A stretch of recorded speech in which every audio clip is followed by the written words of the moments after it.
Well, where we live, the house is still standing, but in case you don't know, in Brantley County, we have a wildfire situation all around our home and in our neighborhood. It's burnt to crisp. They're trying their best to contain it around where we live. The whole neighborhood behind us is gone. 51 houses, plus on the other side of 110, some more houses over there. I don't know what is the hell happened. All I know, they said that they were given a permit to do a burn. It got out of control. During a drought, you don't do that. So whoever gets the permit, do it. They're responsible for it. And also the company that did it and who they did it for should be sued to the max to recover all the people's lost belongings, which you'll never recover. A fire is like a tornado and other disasters. You cannot recover when you lose it all. It can happen to anybody. Prayer's the only thing with action included. Remember, prayers and action. You cannot have one without the other to make it a circle that God and Jesus Christ will accept. That's my view. My wife prays constantly. God bless her soul. We're up in years, like you know. We're over 70 something years old. I'm barely hanging by my teeth, so I am. Every day is a struggle, but who doesn't have that? Second thing is, Brantley County is one of those beautiful places you can live where things are light. How you doing? You enjoy the show.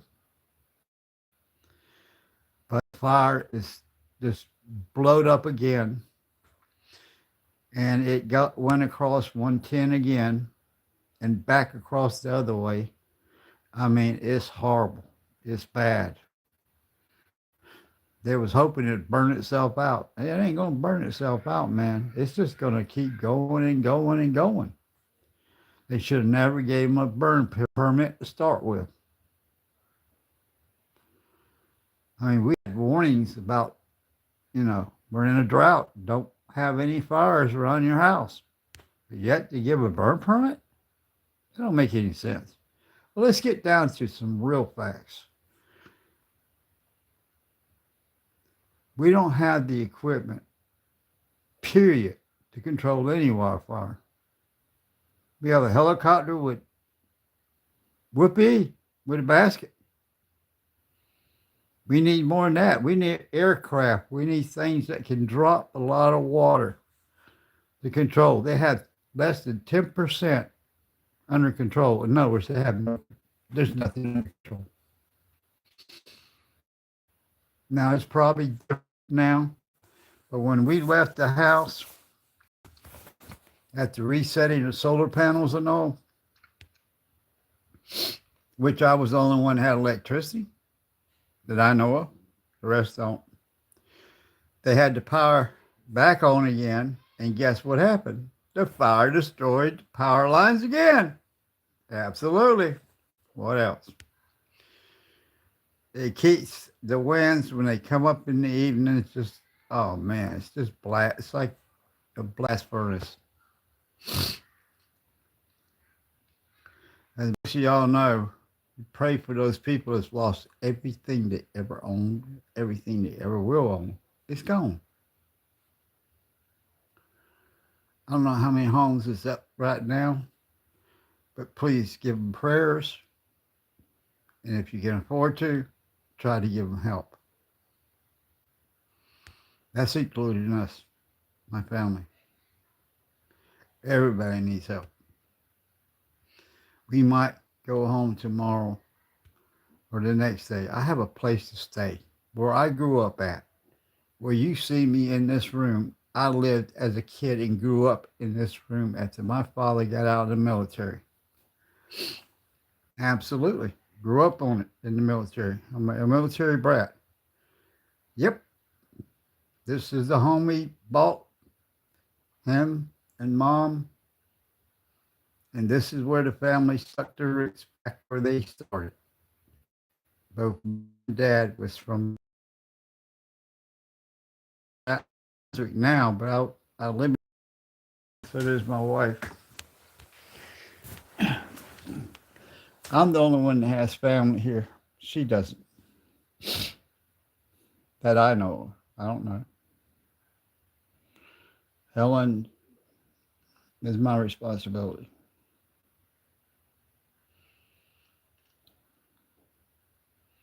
If you know the whole story, you'll ask a bunch of questions. Well, God has a way of working mysterious things. And I can tell you, I've never hit a woman in my life on the Bible to God. I just haven't needed to.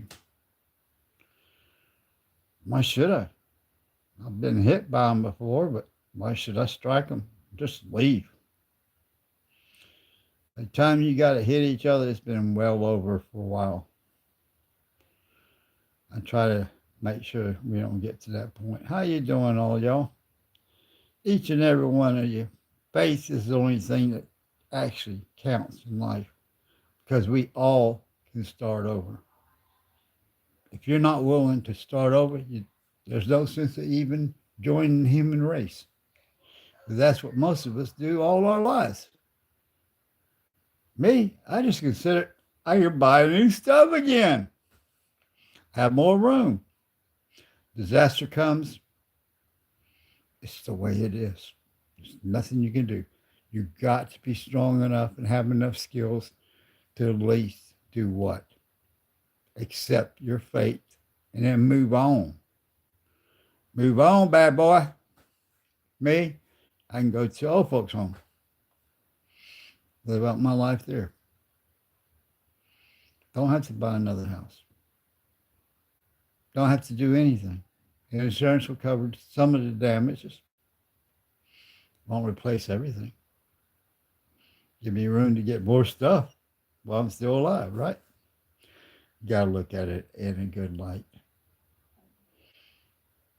I'm at mom's house. I'm in the old room I used to be in. What's better? My mother's 90-something years old. She's in the other room over there, and my sister's in the other room over there.